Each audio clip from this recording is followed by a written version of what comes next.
আসছে 9 অক্টোবর জামাত ইসলামী কিছু ঐতিহাসিক ঘোষণা দিবে। সেই ঘোষণা শুনে আপনারা অনেকে অবাক হবেন। 9 অক্টোবর জামাত ইসলামী যে ঘোষণা দিবে, সেই ঘোষণায় বাংলাদেশের রাজনীতির আগামী দিনে গতি প্রকৃতি অনেক কিছুই নির্ধারিত হবে বা অনেক কিছুই বোঝা যাবে। জামাত ইসলামীর রাজনীতি ইসলামপন্থীদের রাজনীতি এবং রাজনীতির প্রতিযোগিতামূলক দিকগুলো, রাজনীতির বোন অফ কন্টেনশনগুলো 9 অক্টোবর নির্ধারিত হবে। বিএনপির 31 দফা ভার্সাস 9 অক্টোবর জামাত ইসলামী যে ঘোষণা দিবে, এর মধ্য দিয়ে আগামী বাংলাদেশের একটা ক্লারিফিকেশন পাওয়া যাবে। এবং ডক্টর ইউনূস অবশ্যই ব্যালেন্স করবেন বিএনপির 31 দফা আর জামাত যে নতুনভাবে সংস্কারের যে রূপরেখা ঘোষণা করবে বা যে প্রস্তাবনাগুলো আনুষ্ঠানিকভাবে জাতিকে জানাবে 9 অক্টোবর, সেটার মধ্যে ব্যালেন্স করার চেষ্টা নিঃসন্দেহে করবেন। জামাত ইসলামীর একটা স্টেক বাংলাদেশে থাকবে। তবে জামাত কিভাবে বাংলাদেশটাকে দেখতে চায় এবং তাদের চিন্তা দর্শন, অনেক কিছুই পরিবর্তন থাকবে। আপনারা নতুন কিছু দেখবেন এবং আপনারা অনেকে অবাক হবেন যে জামাত সম্পর্কে এতদিন আমরা ভাবতাম কি আর এখন দেখছি জামাত কি।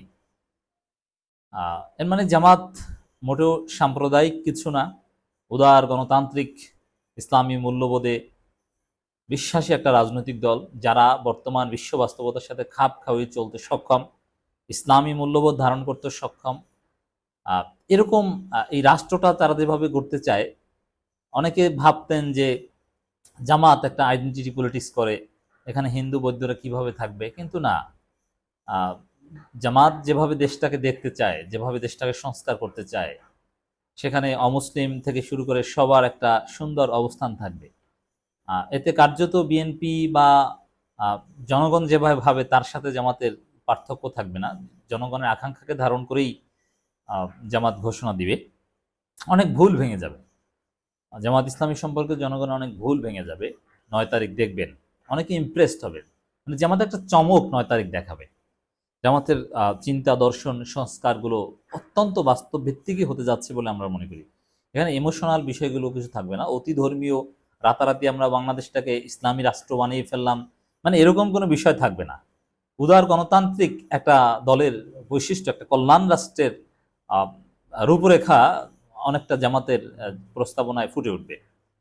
মানে এখানে অবাক হবেন দুই শ্রেণীর লোক, যারা জামাতকে একটা সাম্প্রদায়িক বা একটা কট্টর ধর্মীয় দল মনে করেন নেগেটিভলি, তাদেরও স্বপ্নভঙ্গ হবে যে না, জামাত তো একটা উদার মূল্যবোধে বিশ্বাসী একটা দল। ডক্টর ইউনূসরা বা তরুণ প্রজন্ম শিক্ষার্থীরা, বিশেষ করে তরুণ প্রজন্ম এটাই তো চেয়েছে, জামাত যেটা ঘোষণা করবে সেটা দেখবেন। আবার জামাত শিবিরের মধ্যেও অনেকে অবাক হবেন যে না, আমরা ভেবেছিলাম যে জামাত ইসলামী রাষ্ট্রের কথা বলবে, একটা সুযোগ এসেছে সব ইসলামী দলকে নিয়ে একটা ঐক্য করে একবার ইসলাম কায়েম করে ফেলবে, কিন্তু না, জামাতের মধ্যে এই ব্যস্ততা থাকবে না। সংবিধানের মধ্যে এখনই আপনি ইসলামাইজ করে ফেলবেন, এত সহজ নয়। এই আবেগ নিয়ে যারা বসে আছেন তারাও অবাক হবেন, একটাও হবে না। মধ্যম মানের জনগণের আকাঙ্ক্ষা ভিত্তিক, বিশেষ করে এই যে বিপ্লব যারা করেছে তরুণ প্রজন্ম, তাদের আকাঙ্ক্ষাকেই জামাত প্রাধান্য দিতে যাচ্ছে। আমরা একটু জানার চেষ্টা করেছি যে জামাত কি ঘোষণা দিতে পারে 9 অক্টোবর। কিছু ধারণা আমরা পেয়েছি।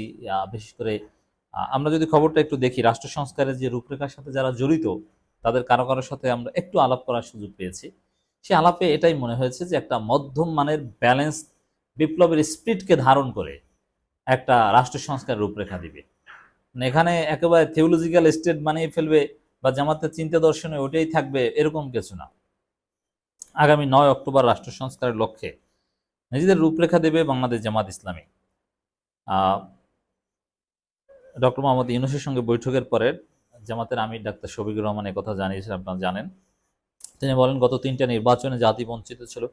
আগামী নির্বাচন যাতে গ্রহণযোগ্য, সুষ্ঠু ও শান্তিপূর্ণ পরিবেশ উপহার দেওয়া যায়, সেজন্য মৌলিক কিছু প্রস্তাব দিয়েছে জামাত ইসলামী। কি কি মৌলিক বিষয় সংস্কার করা উচিত সে বিষয়ে আমরা কথা বলেছি। এখানে আরেকটা কথা বলি 9 অক্টোবরের ঘোষণা সম্পর্কে। হ্যাঁ, জামাত অবশ্যই একটা ইসলামী রাজনৈতিক দল, ইসলাম কায়েম করা বা এগুলো তাদের সুদূর প্রসারী লক্ষ্য উদ্দেশ্য। এগুলো জনগণকে বুঝিয়ে জনগণের ম্যান্ডেট নিয়ে ক্ষমতায় আসতে চাইলে নিয়মতান্ত্রিক পদ্ধতিতে, গণতান্ত্রিক পদ্ধতিতে তারা এগুলো করবে। কিন্তু ডক্টর ইউনূসের কাছে যে প্রস্তাবনা, এগুলো একটা মেইন স্ট্রিম পলিটিক্যাল পার্টির মতোই থাকবে।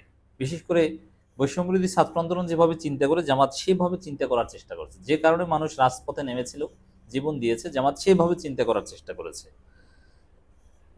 তা এতে অনেকে অবাক হয়ে বলবেন যে একটা ইসলামী দলের কাছ থেকে তো আমরা এটা আশা করিনি বা আরো বেশি কিছু আশা করেছিলাম, সংস্কারটা হয়তো বা তারা এইভাবে চাইবে, দেশটাকে এইভাবে দেখতে চাইবে, নতুন সংবিধানকে এইভাবে দেখতে চাইবে, কিন্তু না, এখানে বিএনপির সাথে তেমন কতগুলো পার্থক্য হবে না।